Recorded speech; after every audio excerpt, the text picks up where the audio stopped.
ஒரு ஏற்கனவே இருக்கக்கூடிய சட்டமன்ற உறுப்பினருக்கே வாய்ப்பு வழங்கப்பட்டிருப்பது குறிப்பிடத்தக்க விஷயமாக பார்க்கப்படுகிறது. அதே போல சென்னையில அமைச்சர் துறைமுகம் தொகுதியில சேகர் பாபுவும் மா சுப்பிரமணியன் மற்றும் துணை முதலமைச்சர் சேப்பாக்கம் திருவல்லிக்கேணியில முதலமைச்சர் கொளத்தூர்ல எதிர்பார்த்தது போலவே அதே தொகுதியில 4 பேர் போட்டியிடுறாங்க.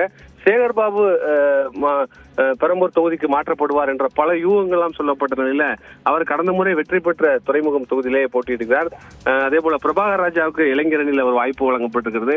ராஜா அன்பழகனுக்கு டி நகர்ல அவரும் இளைஞரணி மாவட்ட இளைஞரணி அமைப்பாளராக இருக்கிறார், அவருக்கு ஒரு வாய்ப்பு வழங்கப்பட்டிருக்கிறது. ராயபுரத்துல திரு ஆர்கே நகர்ல எபினேசர் இளைஞரணி, சென்னையில 3 இளைஞரணி மாவட்ட அமைப்பாளர்களுக்கு வாய்ப்பு உதயநிதி பெற்றுக் கொடுத்திருக்கார் என்ற ஒரு விஷயத்தையும் இதுல பார்க்க முடிகிறது. அதே போல கூட்டணிக்கும் இந்த முறை பல தொகுதிகள், அதாவது குறிப்பா 10 முதல் 12 தொகுதிகள் திமுக வெற்றி பெற்ற தொகுதிகளை விட்டு கொடுத்திருக்கக்கூடிய சூழல்லாம் அந்த சூழல் பார்க்க முடிகிறது. தொடர்ந்து அமைச்சர்கள் 3 அமைச்சர்களுக்கு இந்த முறை வாய்ப்பு வழங்கப்படல. அது பத்மநாபபுரம் தொகுதி கூட்டணிக்கு போயிருப்பதால் மனோஜ் தங்கராஜுக்கு வாய்ப்பானது வழங்கப்படவில்லை. ராணிப்பேட்டை தொகுதியில காந்திக்கு பொழுது அவருடைய மகனே வேட்பாளராக அறிவிக்கப்பட்டிருக்கார். அதே போல கயல்வெளி செல்வராஜ் 3 பேருக்கும் வாய்ப்பு வழங்கப்படும். மற்ற பெரும்பாலான அமைச்சர்கள் அதே தொகுதியில மீண்டும் போட்டியிடக்கூடிய ஒரு சூழல் இருக்கு. இதுல முன்னாள் அமைச்சர் செந்தில் பாலாஜி தொகுதி மாறி இருக்கக்கூடிய விஷயத்தை பார்க்க முடிகிறது. அவர் கரூர் தொகுதியில கரூர்ல மாவட்ட செயலாளர் இருக்கிறார். ஆனால் கொங்கு மண்டலத்துல திமுகவுடைய பொறுப்பாளராக இருந்தார். அமைச்சராக இருக்கும் போது கோவை மாவட்ட பொறுப்பு அமைச்சராக இருந்தார். அப்படிப்பட்ட சூழல்ல கோவை தெற்கு தொகுதியில இந்த முறை வேட்பாளராக அவர் அறிவிக்கப்பட்டிருக்கார். கோவை தெற்கு தொகுதி என்பது கடந்த முறை கமலஹாசன் போட்டியிட்டு தோல்வியடைந்த தொகுதி. வானதி சீனிவாசன் வெற்றி பெற்ற தொகுதி. வானதி சீனிவாசன் இந்த முறை கோவை வடக்குக்கு மாறி இருக்கக்கூடிய சூழல்ல அம்மன் அர்ஜுனன் செந்தில் பாலாஜியை எதிர்த்து கோவை தெற்குல களமிறங்கக்கூடிய ஒரு சூழல் நிலவுகிறது. அங்க போட்டி கடுமையாக இருக்கும் என்ற கருத்தெல்லாம் சொல்லப்படுகிறது. MR விஜயபாஸ்கர் கரூர்ல இருக்கக்கூடிய சூழல்ல அங்கு கரூர்ல பல நிகழ்வுகள் இருக்கக்கூடிய நடைபெற்ற நேரத்துல இந்த மாதிரி தொகுதி மாறி இருக்கக்கூடிய நிகழ்வுகளையும் பார்க்க முடிகிறது. மற்ற அமைச்சர்கள், பெரும்பாலான அமைச்சர்களுக்கு அதே தொகுதிகளில் வாய்ப்பு என்பது திமுகல அதே பிரபலமான வேட்பாளர்களை அறிவித்திருக்கார்கள் என்றுதான் அதை எடுத்துக்கொள்ள வேண்டும்.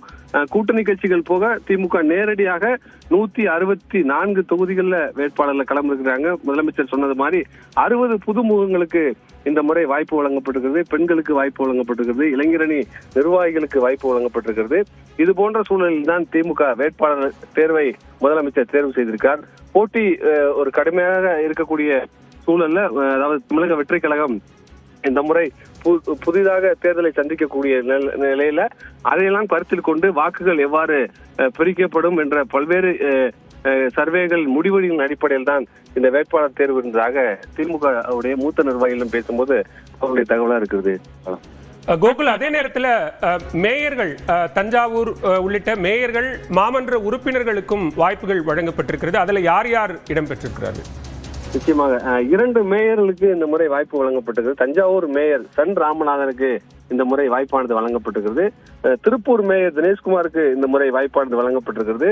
மாமன்ற உறுப்பினர்கள் சென்னையில 3 பேர் மாமன்ற உறுப்பினராக இருக்காங்க. ராஜா அன்பழகனுடைய மகன் அவர் டி நகர் தொகுதியில போட்டியிடுகிறார். அதுக்கு முன்பாக அன்பழகனுடைய தம்பி கருணாநிதி தான் சட்டமன்ற உறுப்பினராக இருந்தார்.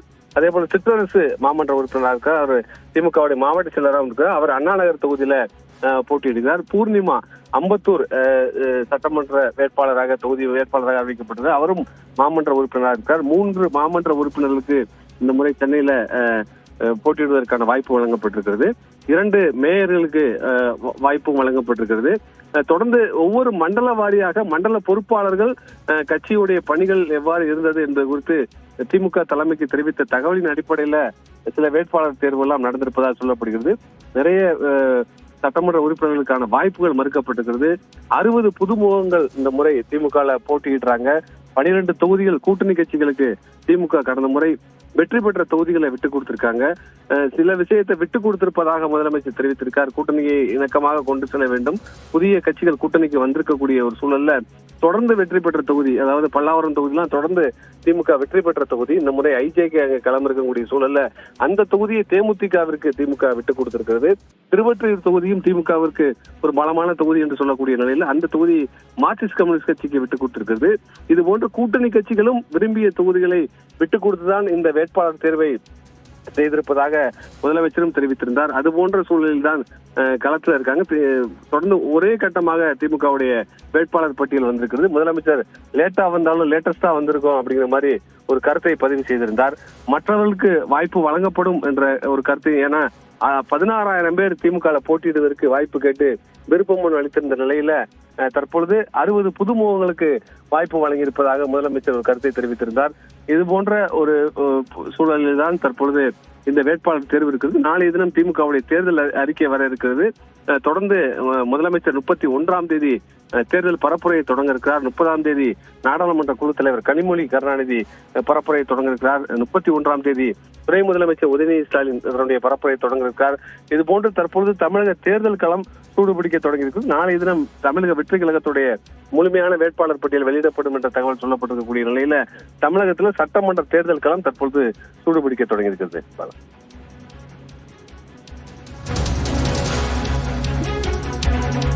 கோகுல், அதே நேரத்தில் முன்னாள் அமைச்சர்கள் அப்படிங்கிற இடத்துல மனோ தங்கராஜ், ஆர் காந்தி, கயல்விழி செல்வராஜ் 3 பேருக்கு வாய்ப்பு மறுக்கப்பட்டிருக்கிறது. இதற்கான காரணம் என்னவா இருக்கு? மனோ தங்கராஜுக்கு அந்த தொகுதியானது கூட்டணிக்கு விட்டு கொடுக்கப்பட்டிருக்கிறது. தொடர்ந்து மார்க்சிஸ்ட் கம்யூனிஸ்ட் கட்சி எங்களுக்கு கன்னியாகுமரியில ஒரு தொகுதி இந்த முறை எங்களுக்கு வழங்க வேண்டும் என்று பேச்சுவார்த்தையின் போதே தெரிவித்தார்கள். அப்ப விளவங்கோடு தொகுதி எங்களுக்கு வழங்க வேண்டும் என்று மார்க்சிஸ்ட் கம்யூனிஸ்ட் கட்சி தெரிவித்திருந்த நிலையில பத்மநாபபுரம் தொகுதியை திமுக அவங்களுக்கு விட்டு கொடுத்திருக்கிறது. திமுக கடந்த முறை வெற்றி பெற்று அமைச்சராக மனோ தங்கராஜ் இருந்த தொகுதி, அந்த தொகுதியை விட்டு கொடுத்திருக்காங்க. அதற்கு பதிலாக கன்னியாகுமரி தொகுதியில இந்த முறை திமுக நேரடியாகவே கடந்த முறை திமுக தான் போட்டியிட்டாங்க. இந்த முறை கன்னியாகுமரி தொகுதியில திமுகவே போட்டியிடுறாங்க. மார்க்சிஸ்டுக்கு ஒரு தொகுதி விட்டுக் கொடுக்க வேண்டும் என்ற அடிப்படையில் தான் அந்த அமைச்சருக்கு வாய்ப்பு வழங்கப்படலை என்று சொல்லப்படுகிறது.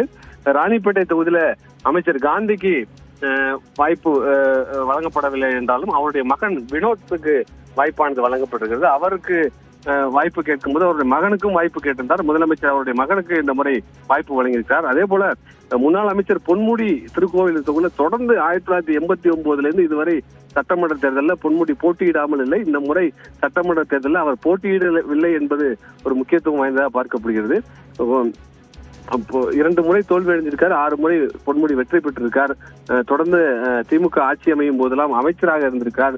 ஆனால் இந்த முறை பொன்முடிக்கு வாய்ப்பு வழங்கப்படாமல் திருக்கோவிலூர்ல அவருடைய மகன் கௌதம் சிகாமணிக்கு வாய்ப்பு வழங்கப்பட்டிருக்கிறதும் ஒரு முக்கியத்துவம் வாய்ந்ததாக பார்க்கப்படுகிறது. திருக்கோவிலூர் தொகுதியில இந்த முறை அவர் வாய்ப்பு பெற்றிருக்கார். மற்ற தொகுதியில சிபி சண்முகம் போட்டியிடக்கூடிய மயிலம் தொகுதி